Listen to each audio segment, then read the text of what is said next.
And now for the Bones Post. Welcome to the Zinger podcast with John Shafir as your host. Today I'll be joined by Josh Kaplan and Dr. David Blusztein to discuss the infamous 2009 draft trade period. I'm very excited. I couldn't be happier to have the two guests here to share their insights, their hindsight, and their analysis. So please welcome Josh and David. Thank you, John. Hello to you both. I thought this was an hour dedicated to Matthew Lloyd's retirement, actually. Isn't that what we're doing today? Well, he did retire in 2009, so we can definitely include some of the more famous retirees of this draft class, or of this season at least. We can, but before we get on to that, Dave and I were just talking off air. We've got a real bone to pick with you. Really?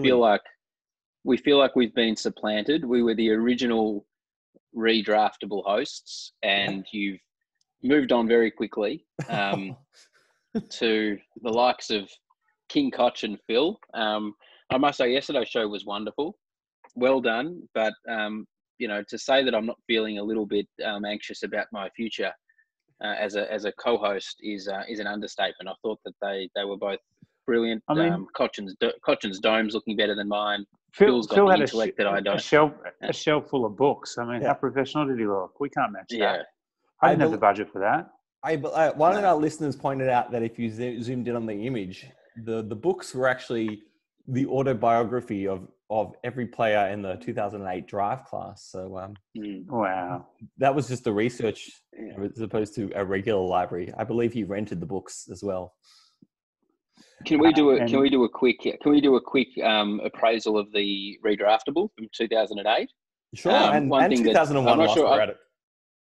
I'm not sure, Dave, if you've heard the whole pod yet. I've still got about 20 minutes to go, but one thing that stood out to me was how underrated Luke Shuey is. For me, he's number one. I think he's better than Steele Sidebottom. I think that we probably a little biased based on the fact that we're over here and, Steele plays for the biggest club in Australia.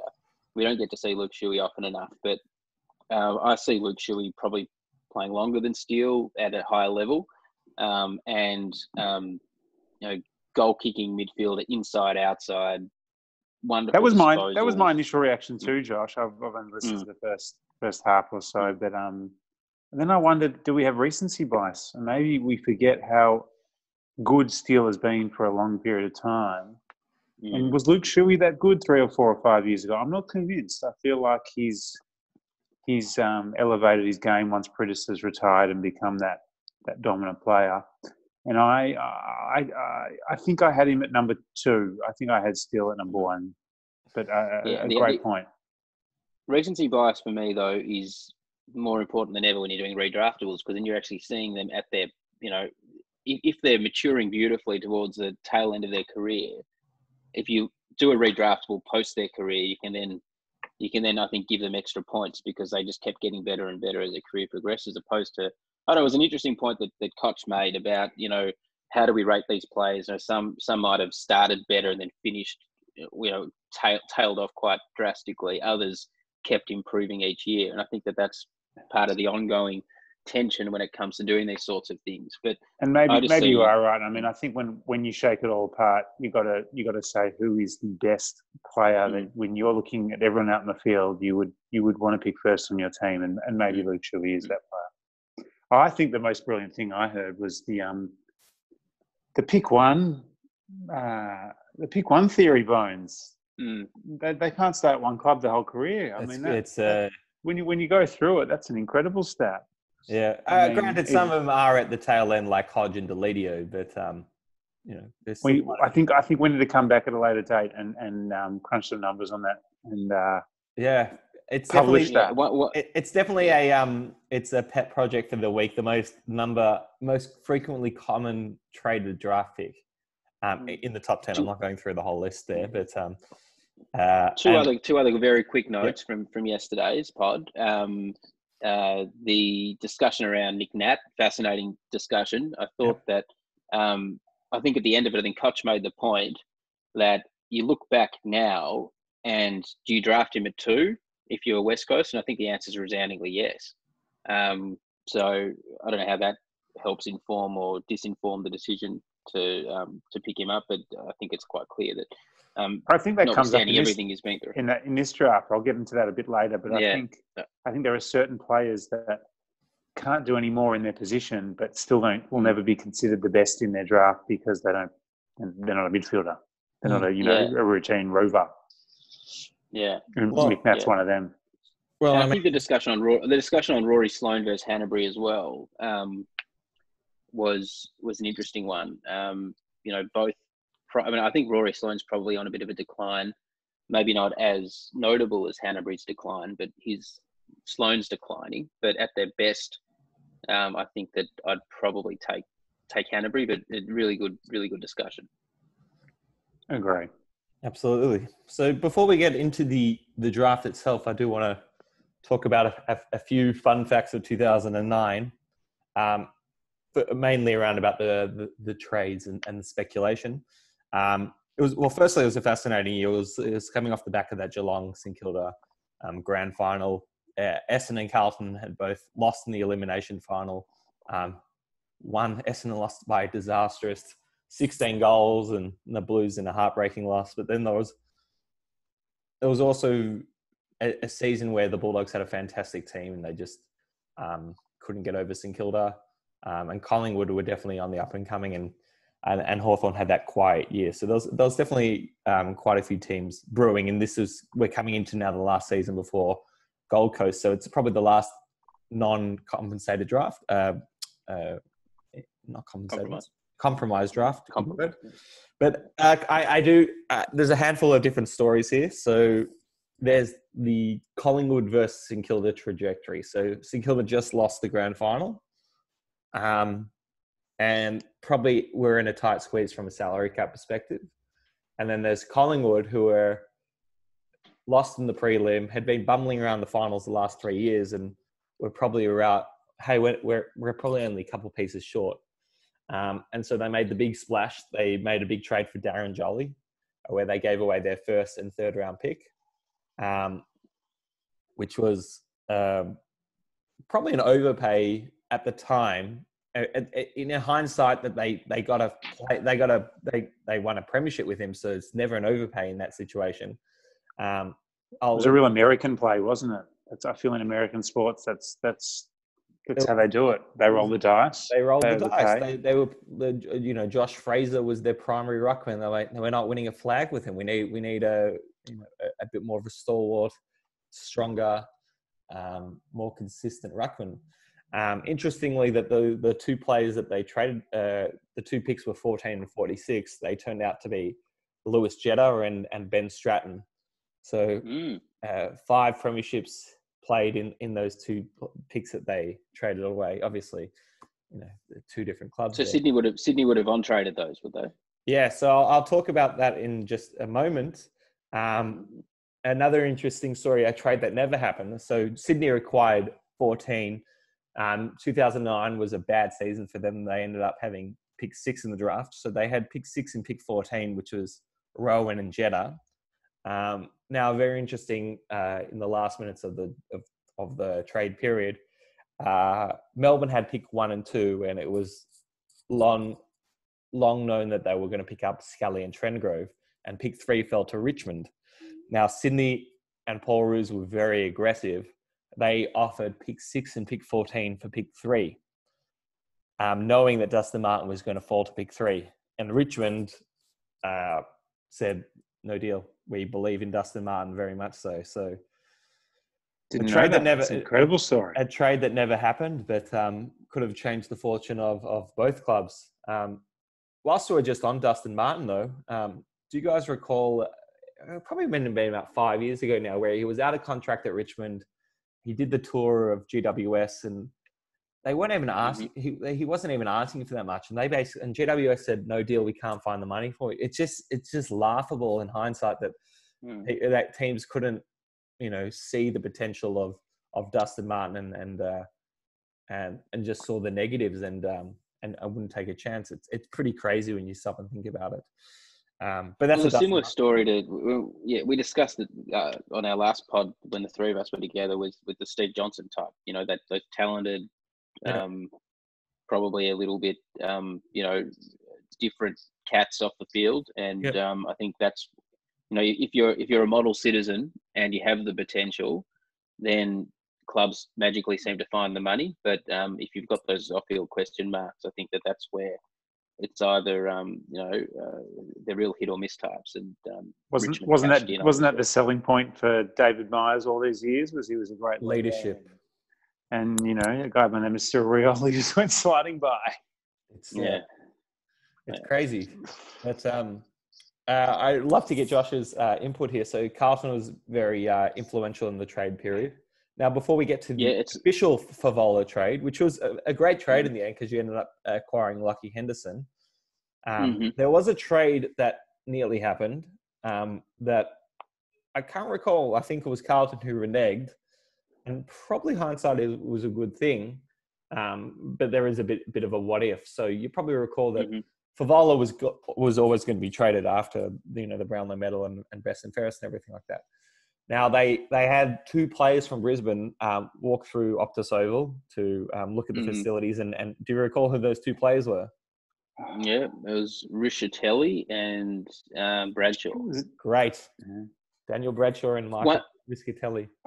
Jake, you have to send around the link of the almost trades for every year. You seem to remember all the almosts. I love the almost. Now, I went very hard on my football club last pod with their absolutely atrocious list management. They've almost done it again here.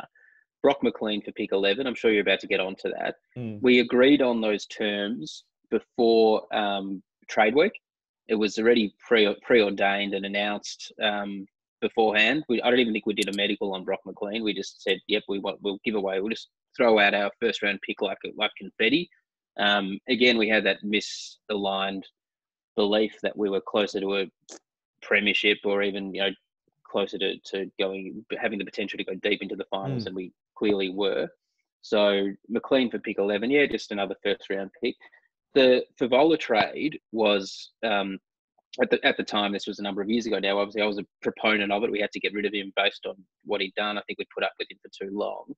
But the fact that we were even considering taking Bradshaw and Rischitelli for him just shows how how amateur we were as an organisation at the time. Lockie Henderson was a complete fluke. There was no planning or forethought into getting Henderson. We didn't even look at Brisbane's youth beforehand. We ended up getting Henderson, I think, and correct me if I'm wrong, was there a first round pick as well that we got? Kane Lucas. So we got a first round pick and Henderson, which is a pretty good deal for Fevola, who's already at the tail end of his career. And the fact that we weren't asking for Henderson in a first round pick at the outset just showed how, as I said, misaligned our list management was to the reality on the ground. So, and you'd never see a club like Geelong or Hawthorn just misreading the tea leaf to the extent that we did. So it's just one disaster after another from a list management perspective for Carlton. And I think the funny thing is we weren't missing on too many later draft picks. So we actually seemed to draft okay. I think you guys made the point last time. There were some picks that we hit which weren't bad, but just our trades were just crueled us. Absolutely crueled us. On an Essendon note, Bones, you keep picking drafts where we do pretty poorly. So Essendon has a very famous trade period as well here. I'll read it out to you in a moment, but look, Daniel Bradshaw only went on to play 9 games after this season. He actually he said no to the Carlton deal, or his management or whatever. He ended up getting picked up by Sydney in the preseason draft. And this is, everyone forgets, this is off the back of Daniel Bradshaw kicking, I think it was 6 goals in that elimination final win over Carlton, and then a pretty good showing, the next week. And so Sydney goes, well, we're about to lose Barry Hall. Why don't we just pick up Bradshaw? It seems like a like for like. Now, he signed a 3-year deal, and in injuries meant he never really got off the park. But just to show you how our football's changed in the last 10 years already, Daniel Bradshaw in his 9 games scored 28 goals. No, that's insane. How many 3-goal-a-game forwards are there at the moment?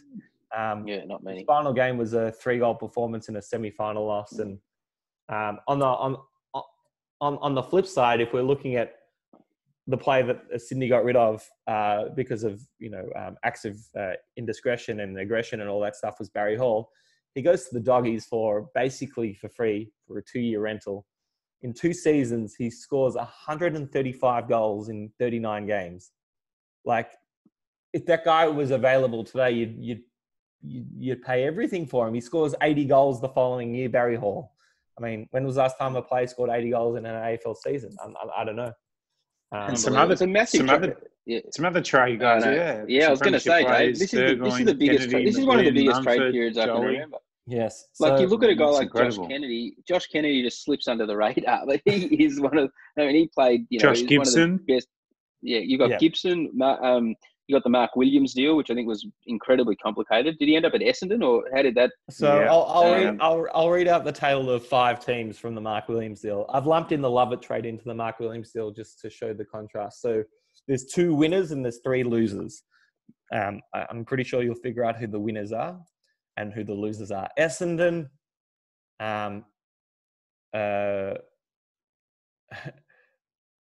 acquired pick 24, who was Jay Carlisle, turned into a very good player. Pick 33, Anthony Long, who never got on the park, and Mark Williams, and gave up Andrew Lovett and Jay Nash. And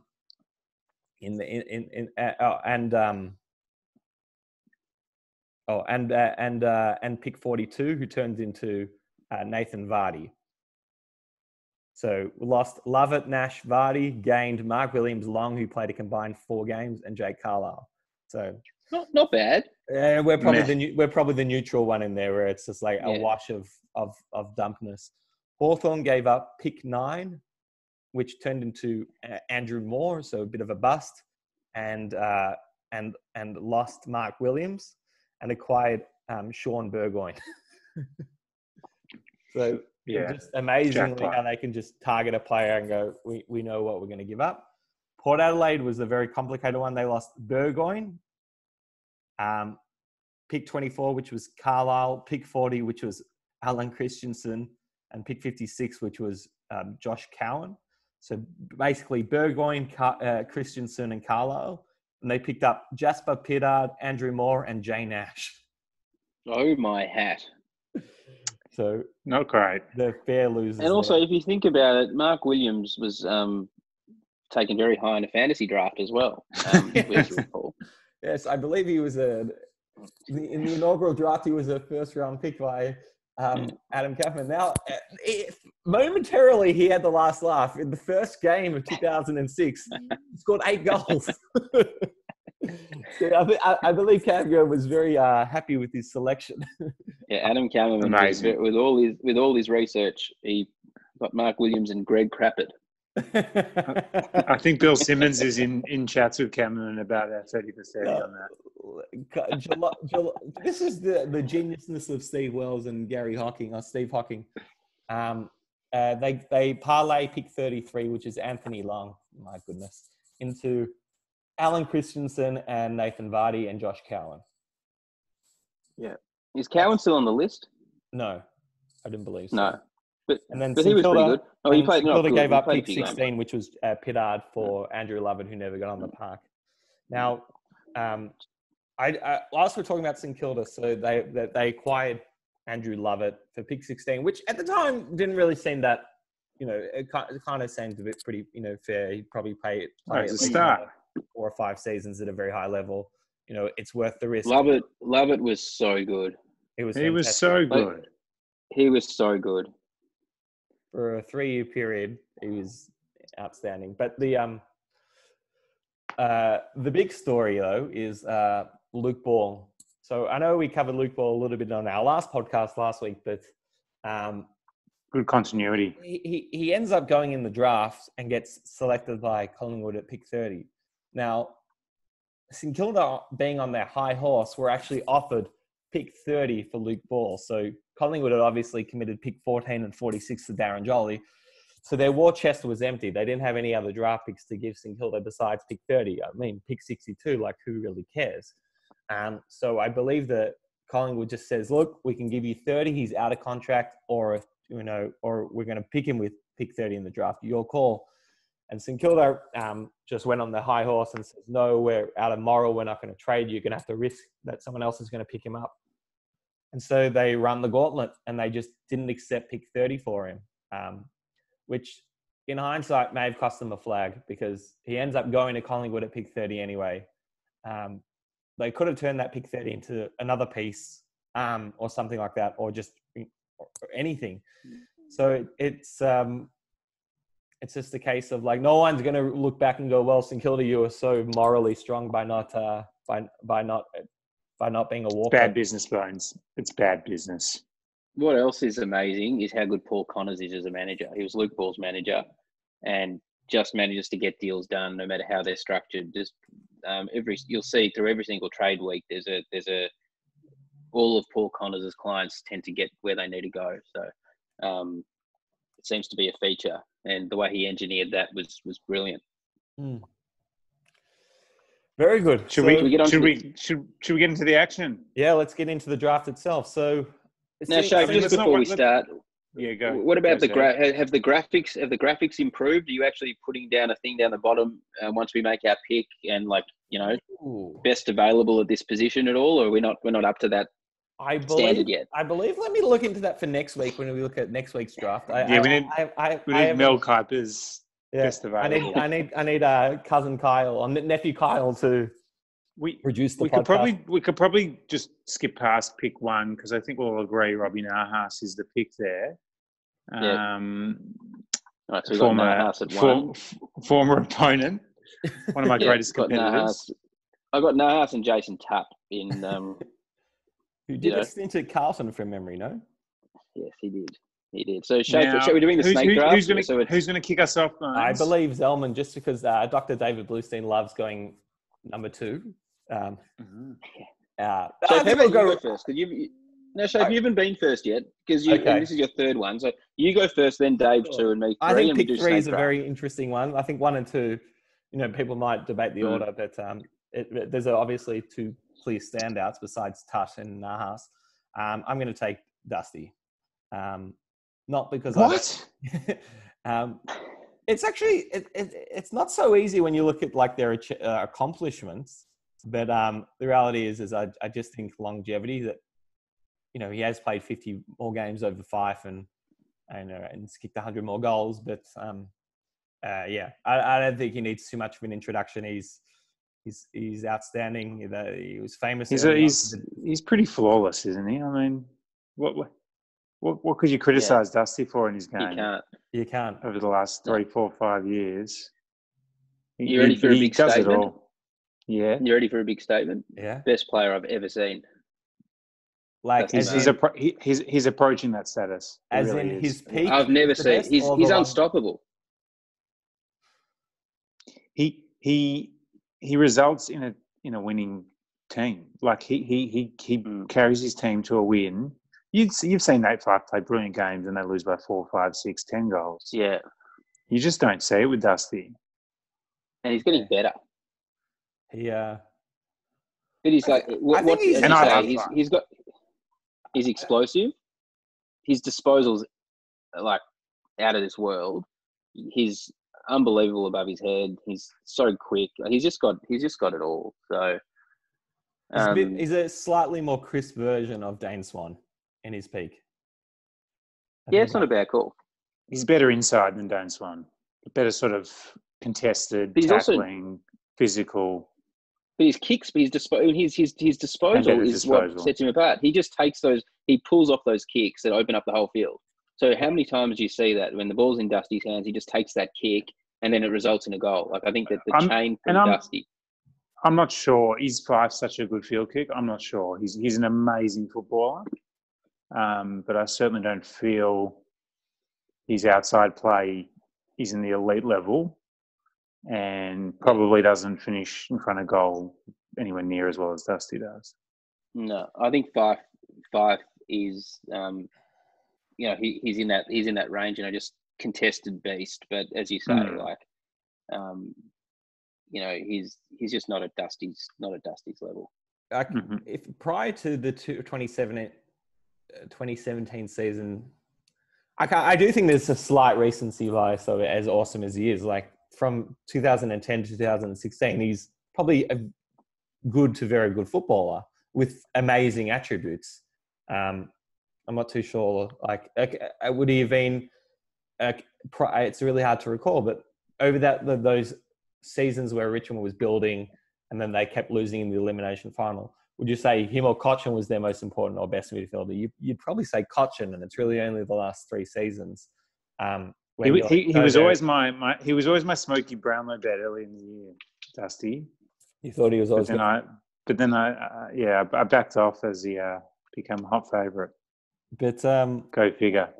He wasn't always a prolific ball winner though. That's the thing. So I think it's early on in his career, and once again he is young, but he wasn't known for collecting. He was around that 21 possession, and then really from about 2014 he blossomed into this 25 plus. You can flip the conversation and say, gee, Freo did well at pick 20 to get Nathan Fyfe. Yeah. Bloody brilliant drafting by Freo. One thing that I think stands in between out to Benjamin me, Griffiths and Ryan Bastanak, I mean, really. One thing that stands out to me in doing these redraftables is the AFL just haven't, and it's just a function of the way the game's played. It's not really, you can't just look at stats and then say that this player is better than that player because of this possession or that possession. And I guess we always try and find like measuring points to compare players.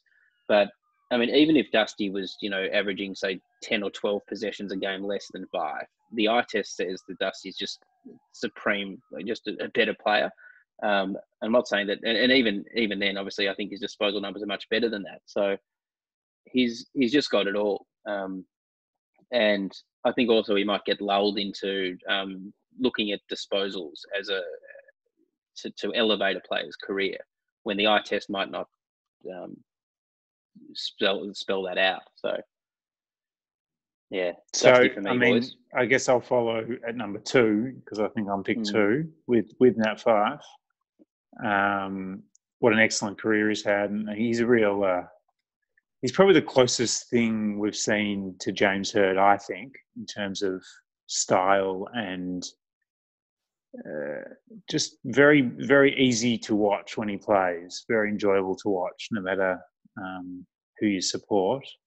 But like I said, the separating feature, I think, is that efficiency by foot.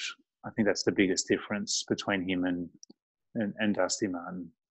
And explosiveness. I think that, I think Dusty's probably got him on explosiveness as well. Definitely. But on Fyfe, that one game, I think 2015, Shafir, round 9, he went head-to-head with Dangerfield and ended up with 40. Dangerfield was playing for Adelaide at the time.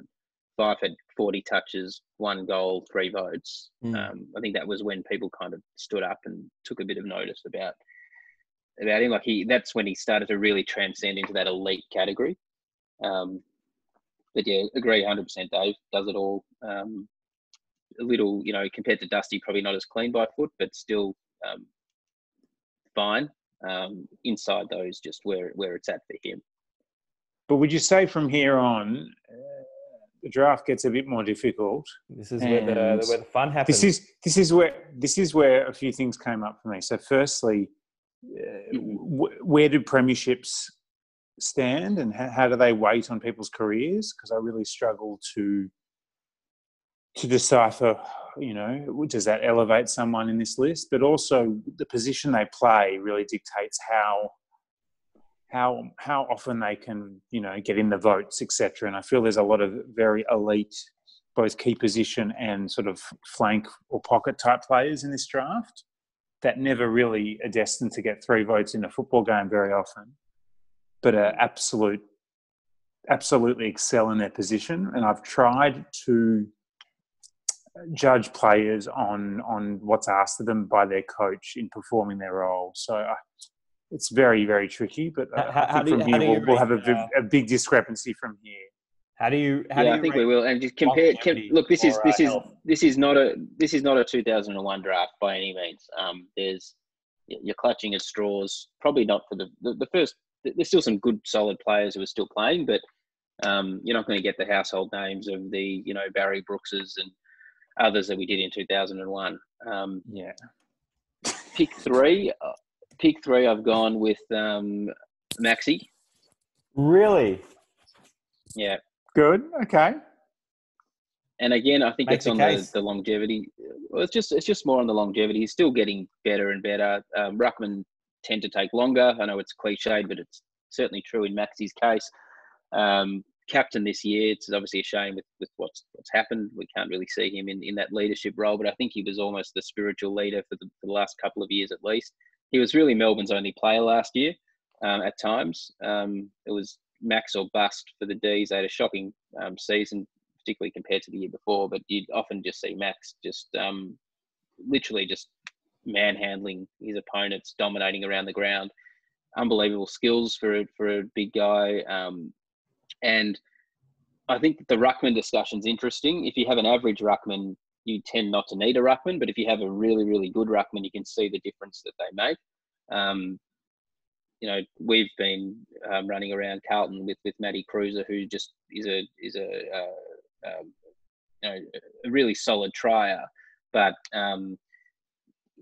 he just doesn't have that ability to get to contest to contest and make such huge impacts with disposal that Maxi Gawn does. And I think that's where real elite players stand out. So he's a 3-time All-Australian, Maxi, 2016, 18 and 19. I think he's probably no reason why he can't be All-Australian again this year. And I still think, just looking into the future, he's probably can play for another 3 to 5 years at a really high level. And I think that's where we have to almost have a lens to the future as well, as to when we're redrafting these players who are still playing.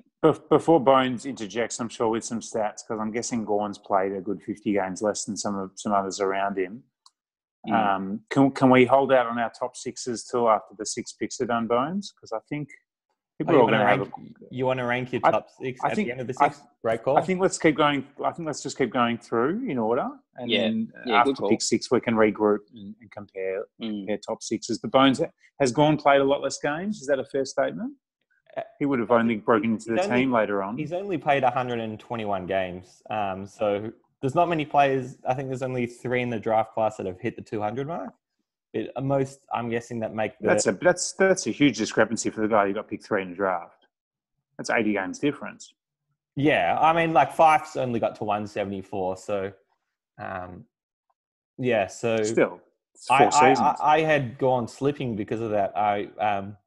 Yes, of course, his best is probably the 3rd pick, but once again, early on in his career, you probably can't fault him for not being in the team. He's probably developing his body, but then there's also, there's a little bit of hold on a second, am I guaranteed to?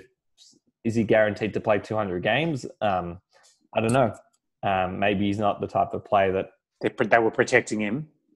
Maybe, yeah. Or maybe maybe Ruckman just played till they're 35, and so that he'll actually end up getting to 250. So maybe that's true. But in the honor of the snake draft, Zellman, you've also got pick 4. Wow. Now this was tough. I thought pick 4. And Dave, you hit the nail on the head. There's players who are elite at their position, but are and they've hit their ceiling at that position. And I think that's quite consistent throughout. I've gone Jack Dunstan at 4. Mm-hmm. He's one of my favourite forwards in the league to watch. Plays tall and small, beautiful disposal. Interestingly enough, he's averaging 1 goal 90 games, almost at 2 goals, which is pretty good.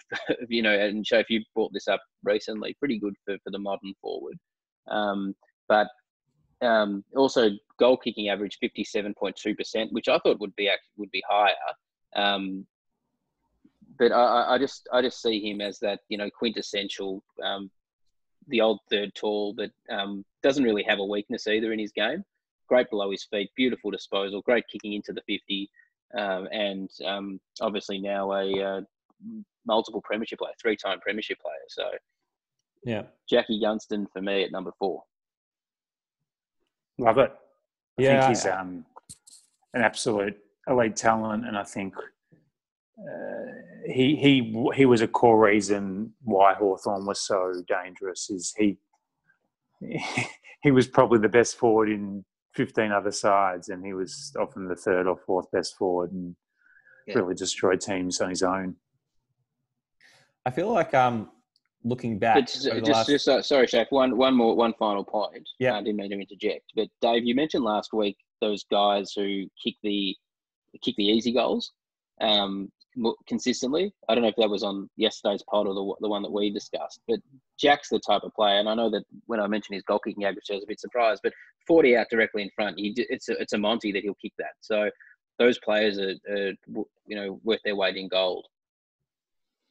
I think that's also often the case when you're playing in a good team that's in front. Not much pressure on your kick a lot of the time. So I love the guy. If we compare, I love comparing Geelong to Hawthorn. But I think if you look back over the last 15 years, I don't think teams were ever going, how do I'm going to draft or trade for the next Stevie J. I feel like everyone realized that Stevie J was pretty unique and that you can't really find a Stevie J equivalent.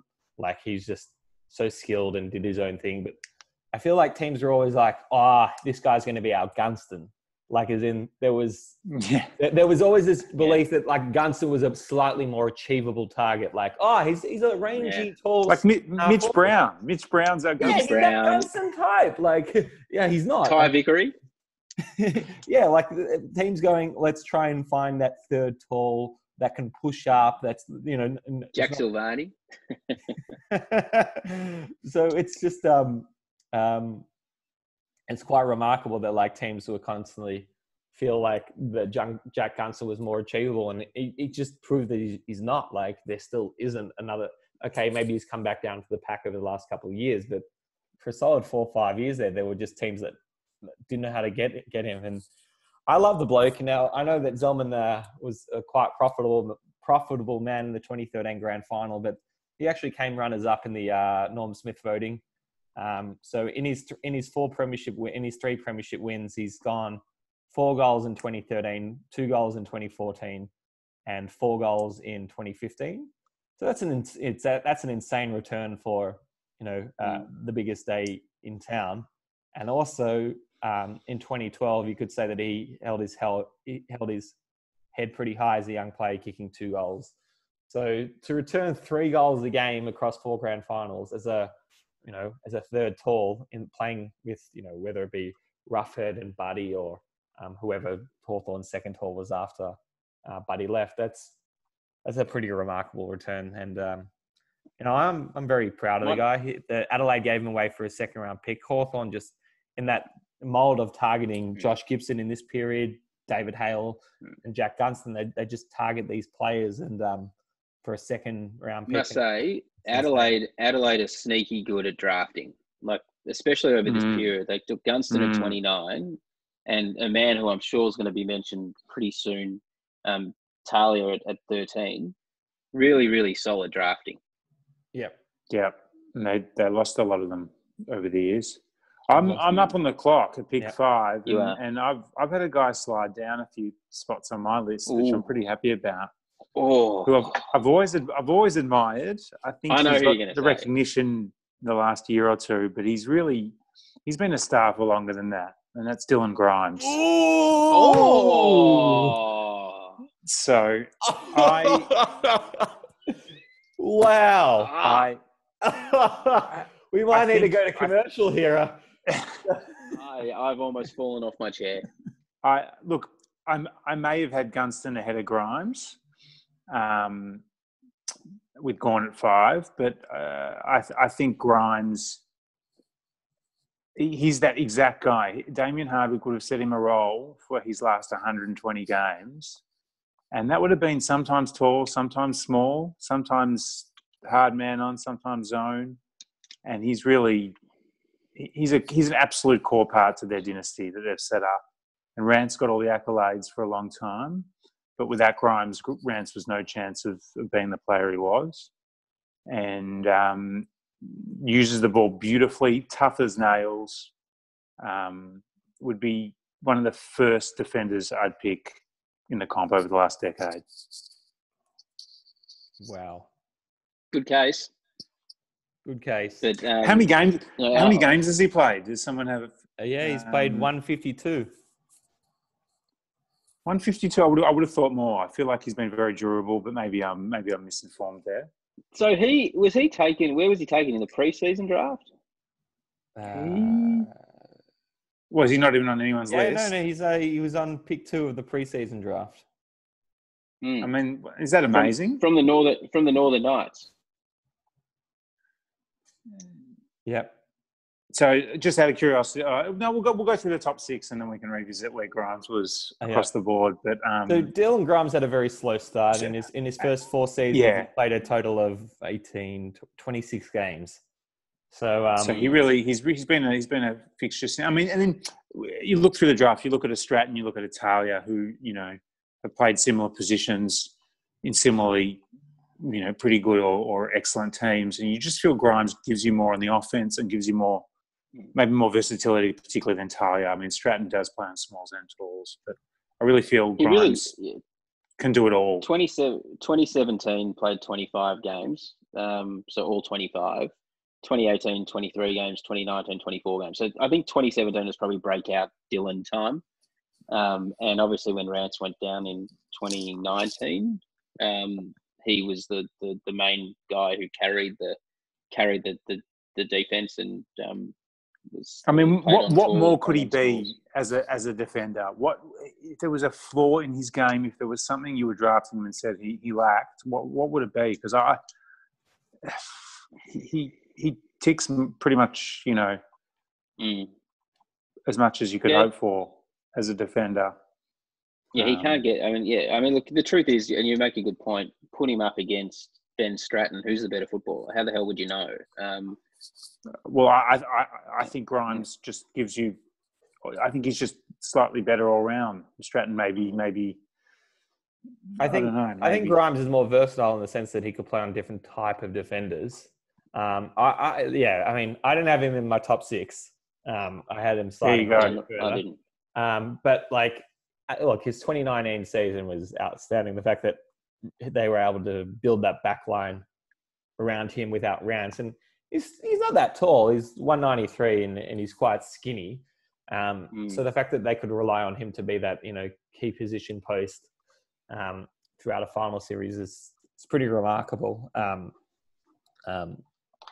A hamstring for him or a bad game for him may have cost him the flag, and he didn't have that towards the back end of the season. So, good to him. But I'm still a bit shook up by your draft selection there. I'm very comfortable with my recruiting on that front. Yeah. And I think it gets back to the point. He's going to age well, Grimes. I mean, he can play for another 5 years at that level. You can't see him dropping off too much. So I mean, he would have played on Eddie Betts and he would have played on Buddy Franklin, and all in between. Yeah, Shafe, pick. So pick 6. I'm as the name suggests, I might actually call an audible.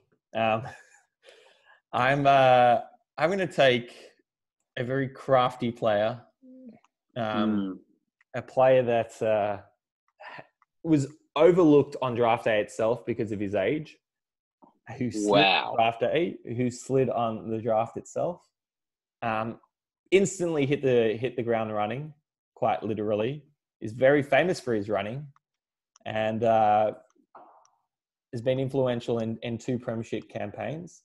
So the man is Lewis Jetta. Whoa, that's a great pick. I thought you were going to say Relton Roberts. He may have been on the grand final day sprint, but what are you saying? Was Lewis Jetta old or young? He's old, yeah. So he was a 20 or 21-year-old coming into the draft day, and this is what I find really stupid. I mean, if we cover the later draft, you see the thing with Isaac Smith or whatever. Teams like, well, he's 2 years older. We're not going to get the full length of career out of him, and that's complete bogus. The guy's he's played 197 games. He's probably got 2 or 3 years to go. You don't need to wait. You're not wasting games on him. Sydney were good straight away in 2010, and he played in almost every single game that year as a quality player. In fact, you might remember the stat that he kicked like his first 17 shots for goal were behinds. But he was outstanding from the get-go. And I think teams just completely overlook the fact that, it doesn't matter if it's pick 14, you can get a ready-made player who's going to impact your side straight away. My notes on Lewis, best field kick in the league. He's just beautiful with ball in hand. Were they your scouting notes back in 09? Scouting notes, yeah. Scouting notes. And also, one thing I found in doing my deep dive was who won the flag in 2012? Swans. And who was their leading goal kicker? Ooh. Is it Lewis Jetta? Obviously. It is. All right. Can I interject? I think this is a very flawed pick. Before you do that, though, going back to the draft itself, listen to the picks leading from Gary Rowan, which is also a Sydney pick. So between 7 to 20, I'll read. So between Rowan and Fyfe, this is who the picks were: John Butcher, Andrew Moore, Melksham, Gisberts, Kane Lucas, Talia, Lewis Jetta, Christian Howard, Pittard, Menzel, and Tapscott. Shocking. The fact that that's almost every team picked in that period, and they're like, no, let's take another gamble on this 17 or 18-year-old that might have the trend potential to become something. And Sydney's just gone, guys. It's true. It's ridiculous because how many 18, 19-year-olds are certainties to step up straight away? But as a 20, 21-year-old, whether you've been on the list for 2 years or you come in at that age, shouldn't make a difference. It's more evidence of two things. The first thing is that the draft age should be raised to 19, and I think that's being debated at the moment. I'm pretty open to that. I think that's a great idea. The second thing is it's still a crapshoot, isn't it? 01 was a massive crapshoot. We saw that 5 of the first 10 picks in the super draft were busts, but this more than ever just shows that you can get, there's players littered all over this draft, from rookie draft to 7th, 6th, 5th round who are still playing, and there's players in the top 20 who are. But there's a reason that 18-year-olds aren't ready, and that's why it's going to be a crapshoot. Because if you draft them at 18 and they're not ready, well, then you're leaving something to chance. They've got to get ready, and some people develop, and some. I think you can't have Lewis Jetta at pick 6, and I'll tell you why. He's been amazingly influential in a few final series and a few premierships, but he's been dropped multiple times in multiple seasons by multiple teams. He was in and out of sides in Sydney. He was in and out of sides in West Coast. So he's gone several seasons being omitted, and certainly has rejuvenated his career and had a really amazing few years at the moment. But you can't have him ahead of a Ben Cunnington, for example, who has performed at a high level every week, never been near probably being dropped, or maybe, I don't know, in first season, I doubt he has been. In my opinion.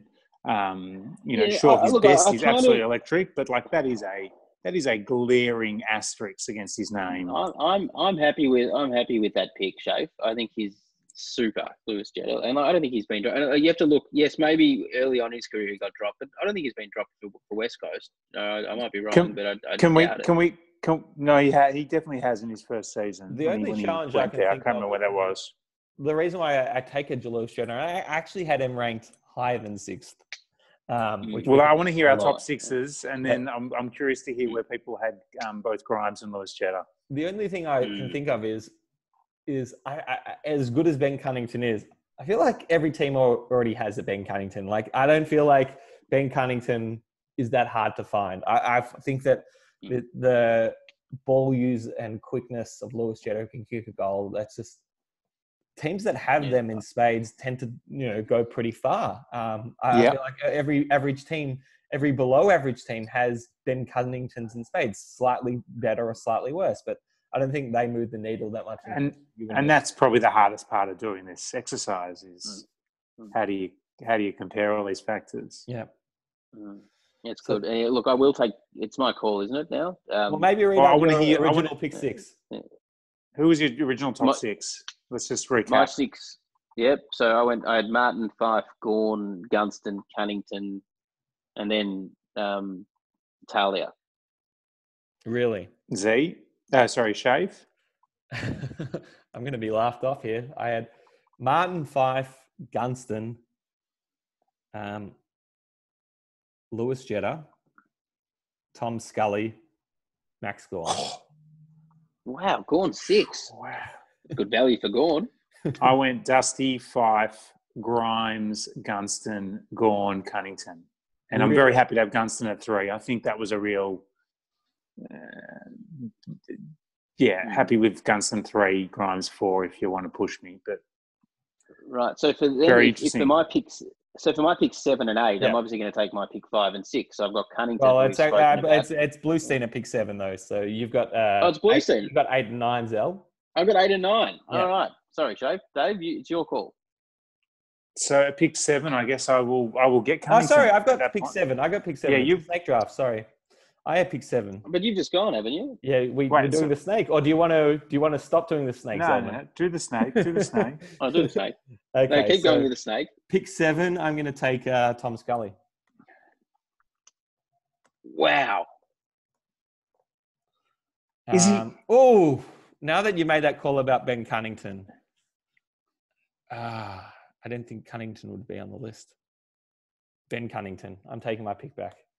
B Cunnington. Okay, you might have to. Wow. You can rewind. You might get Scully. You might get Scully on the way around again. Yeah, I know. I mean, I think once again, there's this recency bias of everyone remembering the last 2 years of okay, Scully barely played, but when GWS were coming up, Tom Scully was probably their best player for a 2-year period of 15, 16, 17, 3-year period. He's probably their best player in that period. And if he doesn't go off and do his knee, Hawthorn probably ends up having to trade 2 first-round picks just to get him.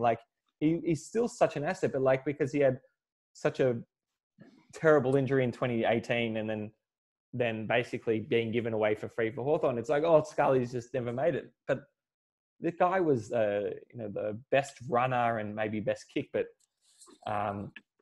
and Cunnington's definitely come up. You want Scully, Shave? I'm going back to Scully. I'm taking Tom Scully. So Shave takes. So Shave. Lucky we didn't have a timer, but Shave's gone with Scully at 7.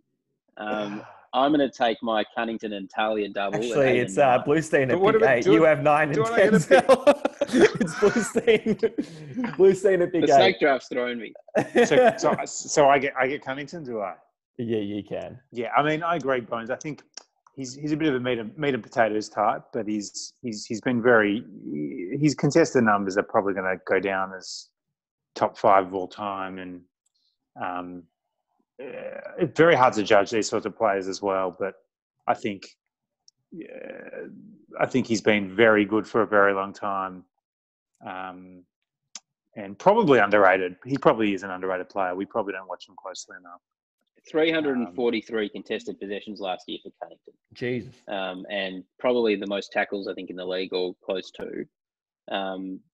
Huge numbers, absolute beast. Opens up the game. If North had better outside players, he'd be considered even better.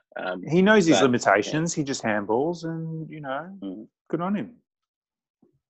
Yeah. With the confusion, Shave, do you want to just do a recap of who we've picked so far? So, Martin and Fyfe. It went pick 1 and 2. Imagine if Melbourne picked those 2, Martin and Fyfe instead of Scully and Trengrove. And we got Gawn, Gunston, Dylan Grimes, Lewis Jetta, who went pick 6, so would have still ended up at Sydney. Tom Scully at pick 7, Ben Cunnington at pick 8. And Zellman, you're up at and 9. 9. So I've lost my Cunnington. I thought I had him, then I lost him, and then I had him again, and I lost him again. So I can't take Benny. But what I'm going to do, I'm going to take Mr. Talia, come on down. Good morning to you, Daniel. Yep. Ron Evans medalist 2012, 2-time All-Australian 2014 and 2016. Still one of the best lockdown defenders in the league. Plays tall, can play small if he needs to. Really integral when Adelaide were pushing for a flag. And I think he's the type of player, Dave, that just plays his position perfectly. Can't really do much more. And I think the difference between him and Grimes for me is that Talia's career, in Talia's history, I think he's just got a better record on the best forwards over time. I think he's got that longevity point that Grimes probably doesn't yet. Maybe Grimes will before his career's out, but Talia's an absolute gun and probably still the best defender in the league, or one of, and that's why I'm jumping at him at pick 9. You left off. One of his biggest assets was he had a brother who told him some inside words. So that helped him 1 week, didn't it? In the elimination final, he's got spies. Semi-final, elimination final of Bulldogs versus Adelaide, which is one of the better games of the decade, actually. Bulldogs won, didn't they? No, they lost. This is why they lost. They won the next kerfuffle. year. Yeah. Now I'm gonna call an audible with my next pick. I was gonna go one way, but I've decided to go true to form, the sneaky good looking over the a bit more rough around the edges type, and I'm going Bradley Shepherd. Now the reason I'm going Brad Shepherd is because he's only getting better. Can't believe he's never made All Australian. He never loses a one-on-one contest. Plays small, plays tall when he needs to. Good above his head. Elite disposal, can attack from defence, can also defend from attack, if that makes sense. Really solid player. We just don't really see him enough. The most underrated player probably in the league. Yeah, I'd say so. Really, Dave? Yeah. He's so good, Brad Absolute Shepherd. Star. And he's so exactly good. To my point. He plays a role, plays a position, and plays it to the elite level. But has he done it? He's done it the last 4 years probably at a very elite level. So I don't think you can put him any higher. I think he'll age well as well. Not just from an with aesthetic the women. perspective. Yeah, not just aesthetically, but his career will age well. He's gonna. I mean, there's every chance he's a 3-time premiership, 2 to 3-time premiership player, and plays for another 5 to 6 years. Well, so far he's he missed out. He was injured. He got injured in the qualifying final. Yeah, wow, that's a very interesting point. And he's just separated from his girlfriend, who was a TV presenter over in Perth, who was also a Miss Australia model, former Miss Australia model. So he's got the off-field side covered quite well, but or not so well. Depends how you look at it. Yeah, but beautiful footballer. Really gets in my mould of versatile, great disposal, and easy on the eye. So Bradley Shepherd, pick 10. Love it. Good morning to you. Great pick. Is it back to me, Bones? It is, isn't it? I think at this point you have to. It's a tough one. There was a few I was really floating up with. They've all sort of played finals, premierships, etc. And how do you split them? But I'm going to go Ben Stratton at this point. Yeah. And I think. He likes his defenders. I think Blusztein is building one interesting team here right now. It's a fortress. He's got himself it's Fyfe, a fortress. Grimes, Cunnington, and now Ben Stratton. So, mate, it's going to be hard to score against them. But he likes a certain type of player, like tough, hard. Like that's his.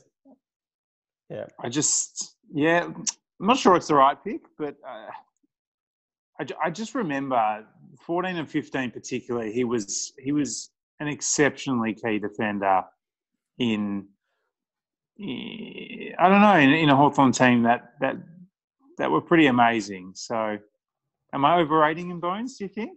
Nah. I mean, like the fact that Clarkson has made him captain probably, indicates how the value he has to a team. It's a pretty tough draft because I don't remember many Ben Stratton highlights, to be honest. But he's kicked one goal. Yeah. But I leadership remember potential. he pinched a bit. I remember that. Yeah. What are the odds when he retires and they show like a highlights clip, they'll like focus on that one goal he kicked? It's always when defenders retire, they always show moments of when they kick goals for some reason. In fact, because what could you show? We should have had that ready for this. It would have been a real good way to introduce my pick. Well, between Grimes, Talia, and Stratton, they've played close to about 550 games for a total of 10 goals. Pretty handy defenders in this draft. Really, really good defenders. And 01 had all the midfielders. Dave very excited, actually. Yeah.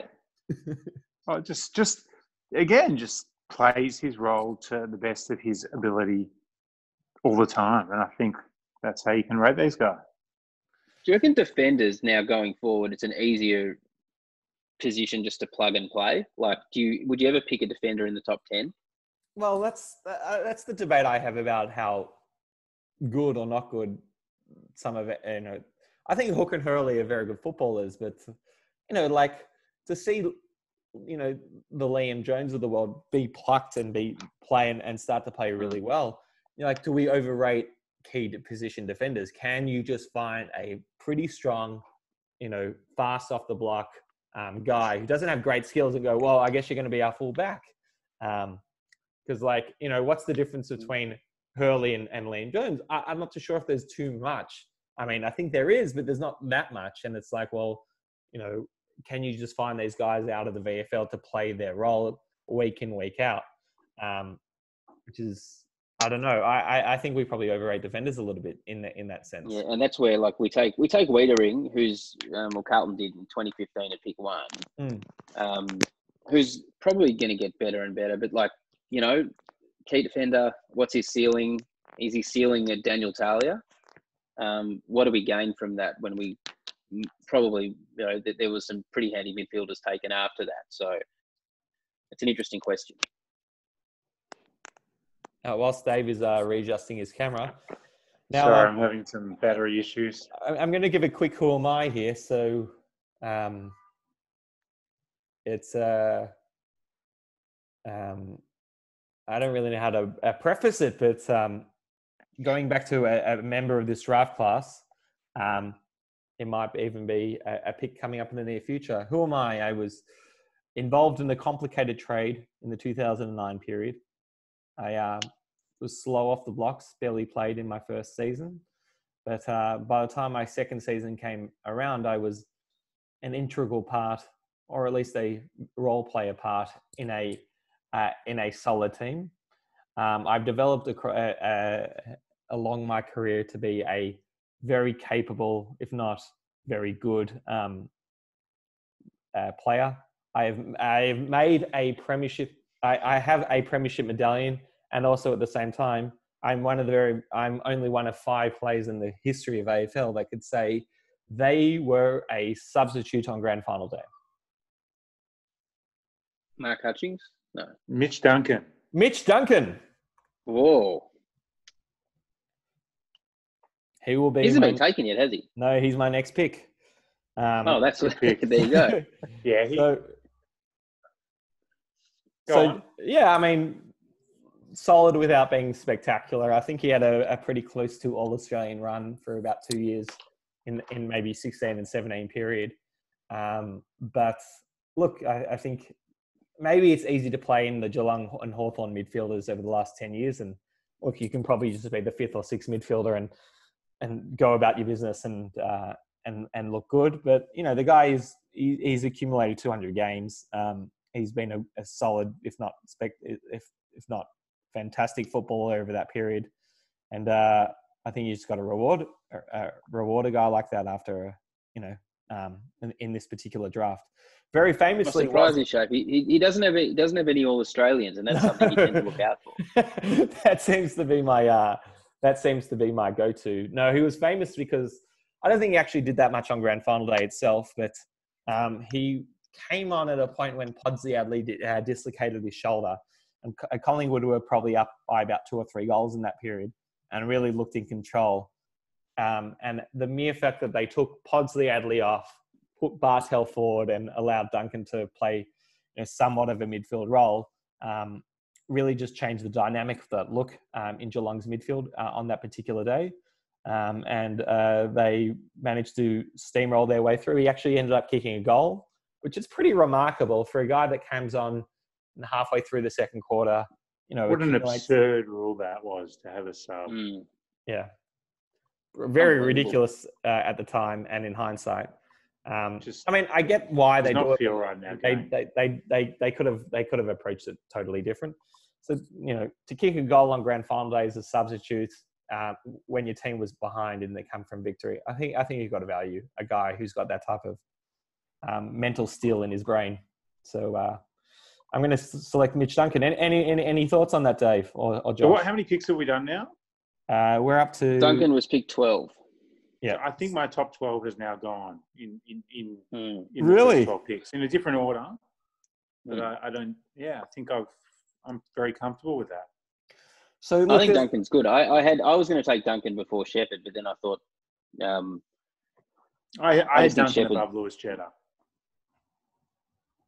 Yeah, I did too. Well, but Duncan, the thing about Duncan, I mean, he's the one thing when I was doing some research, elite in AFL stats for marks, which means he just runs all day, manages to get on the end of it. He's that type of player, Shafe, that, as you say, he's not the opposite to a Cunnington, where clubs need a Duncan. I think more so than I think they can find a Cunnington, but the Duncans are harder to find, and is the type of player that Carlton desperately needs. And that's outside disposals. What's that? It's like maybe he's not more influential than a Cunnington, but you need enough Duncans out there to have the right mixes. They save bones. Absolutely. No, I would say Essendon's really battled to find that sort of player for 15 years. I think. So have we. I think. Zaharakis is probably the closest we've got, and he's just nowhere near that level. Yeah, I feel that Essendon's big failure at the draft is we draft good players, but not differentiating players, and it's correct. It's problematic right now, and it's been problematic for the last 15 years. Yeah, these guys get on the park and they play 100, 150 games, and they have moments, but you need players that can potentially move the needle as to whether you win or lose it, not just whether they're going to be solid. So who's on the clock now? It's a snake draft. So in my final selection, I'm going to go Zach Tui. I think. Wow. Yeah. Look, I know there's other probably bigger names on the draft board, whether it be like a Barlow or Carlisle or whatever. But firstly, Zach Tui plays a very odd role. This defenseless back pocket halfback. He was very good for Carlton for a couple of years. Maybe it took a little bit longer to come along, but he can kick the ball 60 meters very accurately, kick a goal. You can run plays through him, and you can set up your offense. Once again, I think one of the reasons why Geelong has had this, been able to maintain its dominance over the last 5 years, particularly, is because they've acquired the Zach Tui types. And maybe also the Gary Rowan types as well, where it's like, hold on a second. You got this core group of Selwood and whoever, and these Bulls and these absolute, Jets in the midfield. And it's like, hold on, if you can, rather than just having these reliable players at halfback, hey, how does it alter our mix if we have this guy that's a bit more unpredictable, who kind of does his own thing, not just because he's Irish, but he's a slightly, he's a slightly more polished version of maybe a Conor McKenna. And it's just Polish? Polished. He's a Polish. He's Irish. He's Irish. And yeah, the fact that Geelong ended up trading essentially a first-round pick to get him just shows you the value that he has around the league. He's been fantastic for Geelong. He's probably unlucky not to make an All-Australian team, I think. So, yeah. What do you think? Had to slip that in, didn't he? What's that, Joe? What do you think of him? Do you think? I was tossing up. Was he on your draft board? But a very good career. Yeah, he was. I had him. He was moving around from like 9 to 15 until I actually took him off my 15. Wow, I've been off sync with you guys today. 17 for me. The thing about Tui, I've watched him closely. I just don't think he's that good. Okay.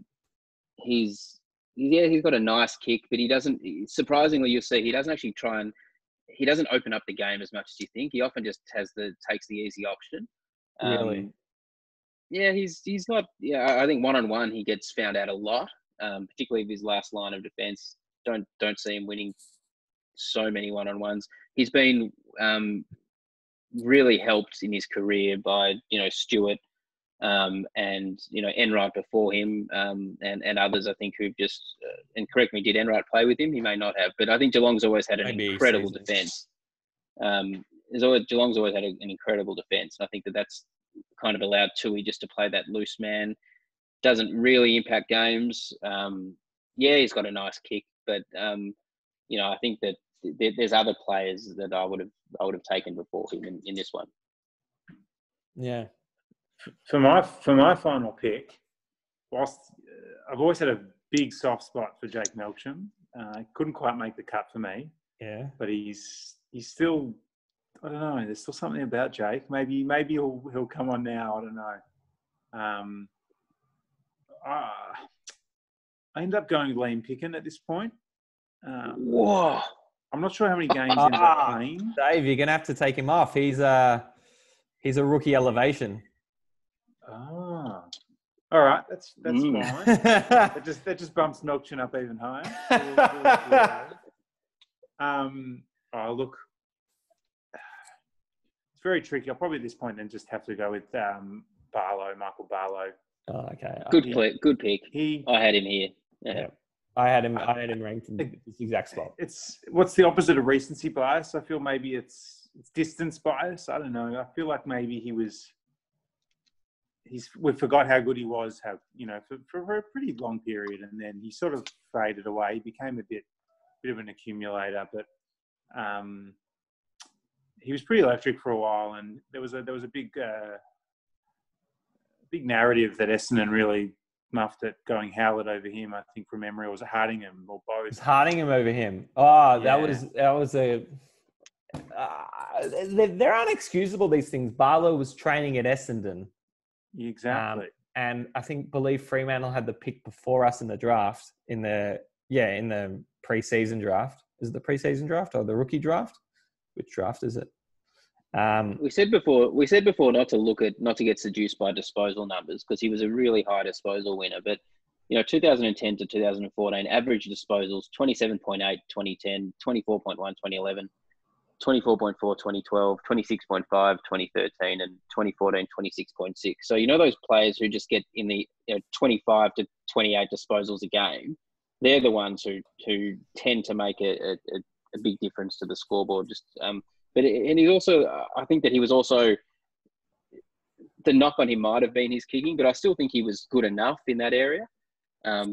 Really solid AFL career for Barlow. I mean, before I sign off, because my draft is over, it's a bloody disgrace that Jake Carlisle is not in the top 15. Yeah, he could be in that top 6 or 7. Talent alone is a perfect AFL athletic specimen, and he's really underperformed. But I had him at 19 in this list, and very underwhelming. Melbourne might take him at pick 15. Zelman, you're on the clock. Wait, before we go to Zelman's final pick, just to the Carl Harding, the Michael Barlow story for all our listeners out there. In that off season, Fremantle wooed Adam McPhee away from Essendon. McPhee refused to sign a contract. They didn't trade for him. So Fremantle picked him up in the preseason draft at pick 3. Essendon had picked 7 in the preseason draft. Now, Michael Barlow was training at Essendon at the time, and they're always going to select Michael Barlow. Now, the story goes that Carl Hardingham was training at Fremantle, and Fremantle were going to select him, Carl Hardingham, in the rookie draft. And Essendon, pissed off, said, fuck it, we're going to take your pick. And so Essendon goes off and takes Carl Hardingham at pick 7 in the preseason draft. And Fremantle just goes, are you serious? We want Barlow. So, and then they had the pick before us in the rookie draft, and so they picked Barlow. So Essendon, trying to be coy, actually lost out on Michael Barlow. And I don't know if he would have made a difference to that Stanton, Watson, Hocking, Howlett, midfield that we were building, but maybe he makes a little. I feel Howlett had some decent seasons, but early on he was just that level below, and you just thought what we could have had in Barlow would have been a huge difference at the time. It's insane. So with pick 15, this was there were some really tough calls that I had to make here. We had obviously Melksham's in the mix. You have the three that I was weighing up was Melksham, Josh Thomas, which is surprising for some, and Levi Casbolt. Now, Josh Thomas, I reckon, is going to age really well. I think you'll see Josh Thomas in. I think he can play at a really high level for at least another 3 or 4 years, and I think that he hasn't done much to date besides 2018, where it was probably his breakout year. Still, averaging over 1.5 goals a game for a small forward, but I think he's getting shadowed out a little bit by Collingwood's small forwards. They've just got so many. But Josh Thomas, right now, I'd say is a top 10 small forward in the league. And I think his career will be, I think he'll end up having a really good finish to his career. So Thomas was in calculations. The other one for me was Levi Casbolt. Great year last year. I know, incredibly surprising, come from nowhere, but he actually has gone from that maligned player to the guy who can actually play every position, almost like I was going to say a poor man's Lee Brown, but now I'd say he's almost like a Lee Brown. Plays in the ruck, plays forward, plays in defence, and has actually carved out a pretty decent career. But I am going to take Melksham at pick 15. The reason why is because, again, I think he's getting better. Love his elite disposal. Opens up the game. He's one of those game breakers with his kick. He is. Thought that he'd be a little more accurate than he was. 2018, he kicked 32 goals, 24. He could have kicked 45 goals. But I like him. 2018 also contested possessions, had 143, which was up from 74 the year before. So he's pushing up into the midfield a bit, and that real hybrid, midfield forward who are just so valuable. Yeah. Good above his head, and I actually think Essendon will be pretty happy. Essendon will be pretty happy if they look back.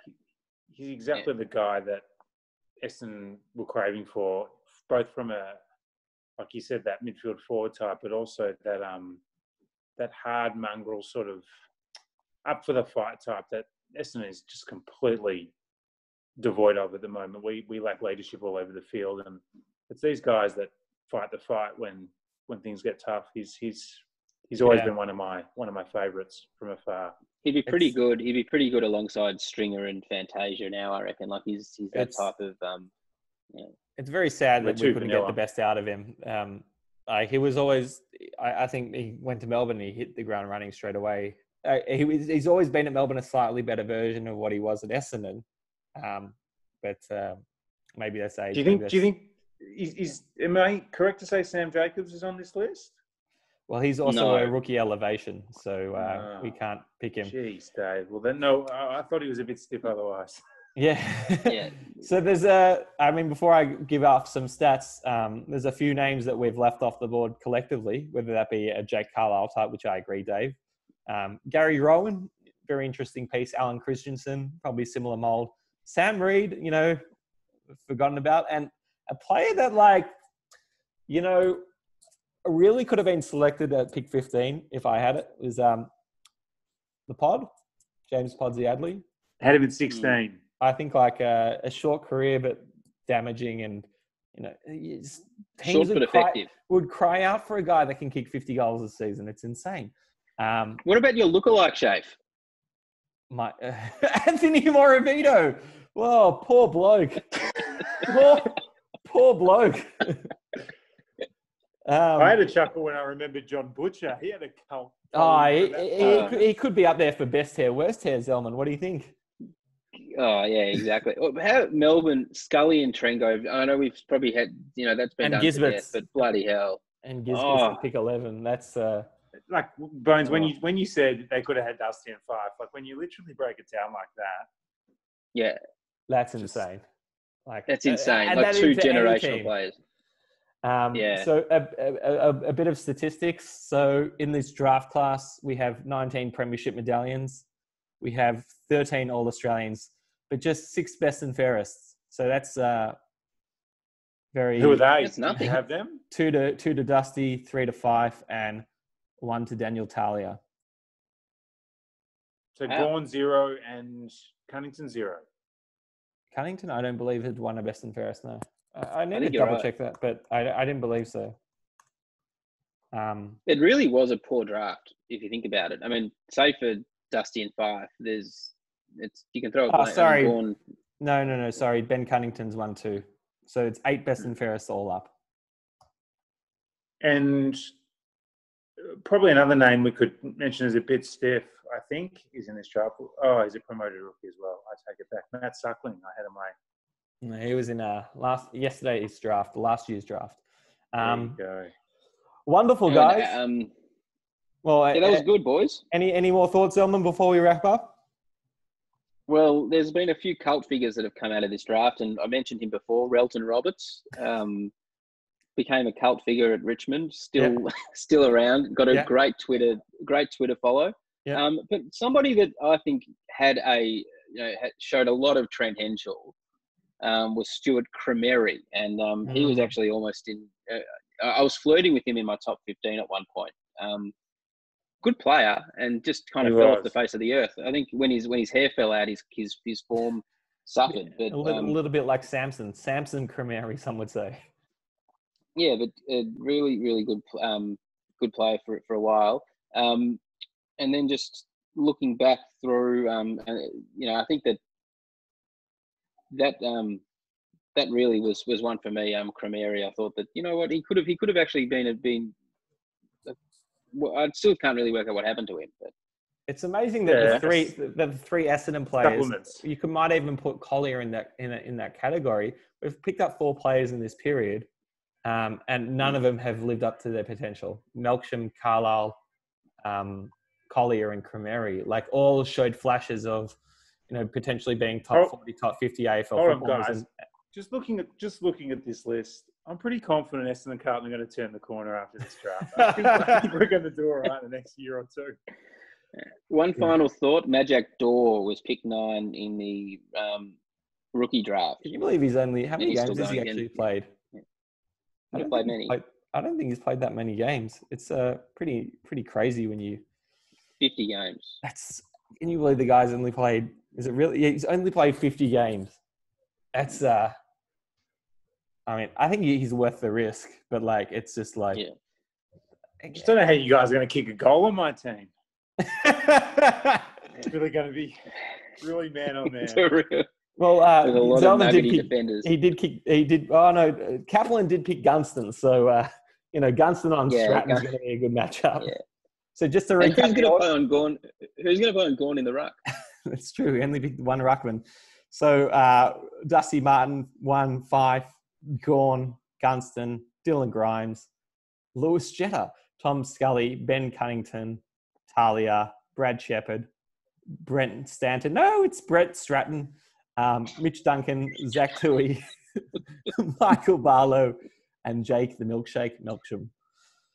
So I'm glad Jake got in there. Well done, guys.